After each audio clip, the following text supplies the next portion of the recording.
What's up everyone, Luis Perez here, owner of Peels on Wheels Pizza and Pizza with Perez. Today, I'm gonna be teaching you how to make grandma style pizza.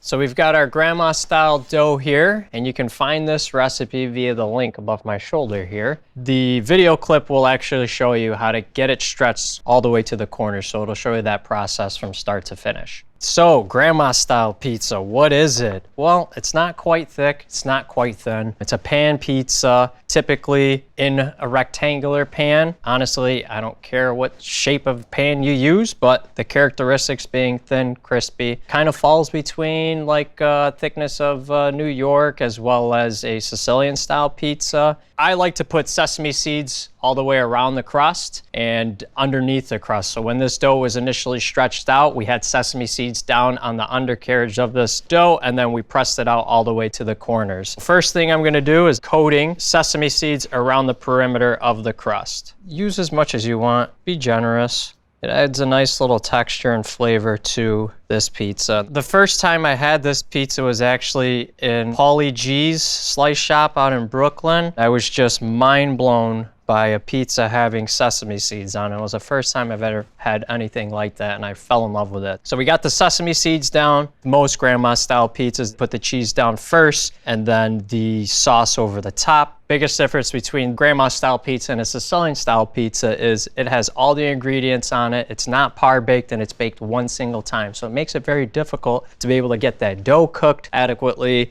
as well as the cheese perfectly melted and not split, and that sauce not overly reduced. I am just splitting 5 slices of cheese on top of there. We'll be doing our tomatoes. We've got crushed tomatoes here. And again, being that the sauce is on top, you want to use more of a watery type of sauce. Being that it's a pan pizza, I like using a little bit more of a rustic crushed tomato. Spread that throughout. So sauce on top of cheese. It's my move. I love it. You still want to leave yourself a little bit of a border around the perimeter. Let those sesame seeds get nice and crispy and that outer crust get nice and crispy. So cheese down first. And then we've got some sliced pepperoni here. You can use cup and char, flat pepperoni, deli slice, whatever your personal preference is. Some jalapeno. So we're making a pepperoni jalapeno pizza. It's gonna have some kick to it. And then the last thing, bits of that fresh mozzarella. You're gonna add one in the center. Why not? Who doesn't like a little bit of cheese, huh? Just a little bit of a drizzle of olive oil on the crust, all the way around. Get that nice and evenly coated on that crust. What this is gonna help do is get it nice, crispy, crunchy, golden brown. It's ready to go into the oven.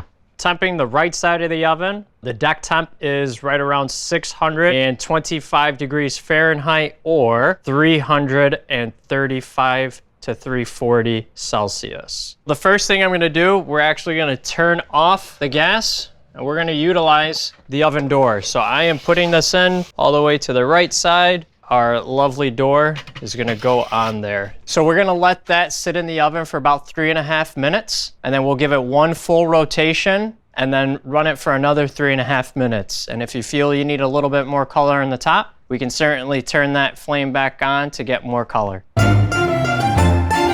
So I'm gonna give it its first rotation after being in for about 3.5 minutes. It's looking pretty nice, full rotation. I'm using pan grippers. You don't have to have these to do it. I just like them. And then back on in another 3 minutes. We're gonna pop this door open, take a peek. It's looking golden brown in some spots, but not quite where I want it. So we're gonna crank that flame up and get a little bit more color on top. And while we're out here, let's check the old bum. Woo-hoo-hoo-hoo. That's gonna be nice.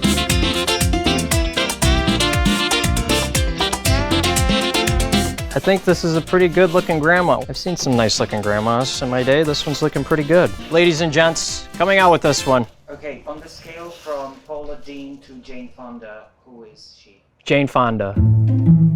Oh. Got a nice looking grandma. She's got a nice bum. Cut before garnish. If you watch any of my videos, we cut before we garnish.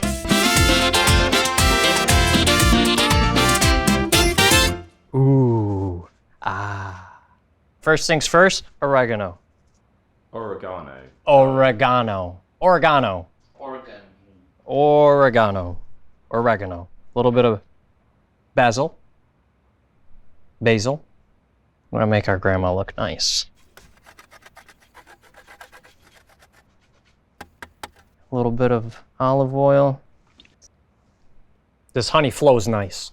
This is just a chili infused honey. Drizzle that all throughout. I'm not gonna put too much on there, unless some of you think I've already put too much on there. These guys are wrong. And there you go. We got a nice, lovely looking grandmother. Grandma style pizza.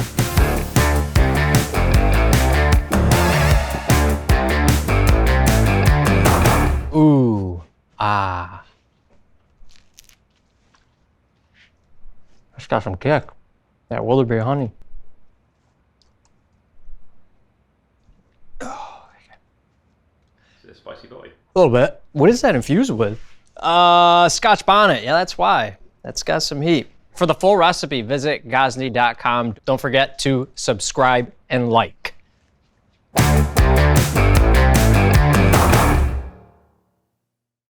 Oleg! Have at it. What is this beautiful thing This that I'm is about to our try? grandma style square sesame seed crust pan pizza, delicious, filled with flavor. It's got two different kinds of mozzarella on there. It's got some pepperoni, some jalapeno, I'm just gonna eat, man. and a little bit of chili infused honey. That's Oh, that was good.